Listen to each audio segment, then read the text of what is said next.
இயேசு தம்முடைய சீசர்களோடு அவர்கள் எருசலேமுக்கு சமீபமாய் சேர்ந்து ஒலிவ மலைக்கு அருகான பெத்பகே பெத்தானியா என்னும் ஊர்களுக்கு வந்தபோது அவர் தம்முடைய சீசரில் 2 பேரை நோக்கி, உங்களுக்கு எதிரே இருக்கிற கிராமத்துக்கு போங்கள். அதில் பிரவேசித்தவுடனே மனுஷர் ஒருவரும் ஒரு காலும் ஏறியிராத ஒரு கழுதைக்குட்டி கட்டியிருக்க காண்பீர்கள். அதை அவிழ்த்து கொண்டு வாருங்கள். அவர்கள் போய் வெளியே 2 வழிச்சந்தியில் ஒரு வாசல் அருகே கட்டியிருந்த அந்த குட்டியைக் கண்டு அதை அவிழ்த்தார்கள்.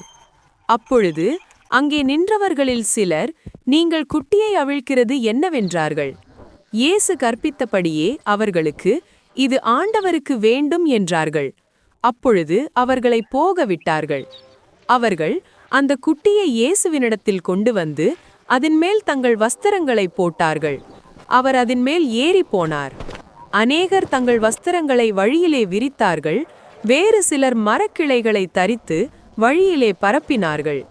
முன் நடப்பாரும் பின் நடப்பாரும், ஓசன்னா, கர்த்தரின் நாமத்தினாலே வருகிறவர் ஸ்தோத்திரிக்கப்பட்டவர்.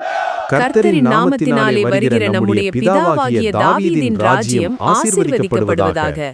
உன்னதத்திலே ஓசன்னா என்று ஆர்ப்பரித்தார்கள். அல்லாமலும், சீயோன் குமாரத்தியே, பயப்படாதே, உன் ராஜா கழுதைக்குட்டியின் மேல் ஏறி வருகிறார் என்று சகரியா தீர்க்கதரிசி எழுதியிருக்கிற பிரகாரமாக இயேசு ஒரு கழுதைக்குட்டியைக் கண்டு அதன் மேல் ஏறி போனார்.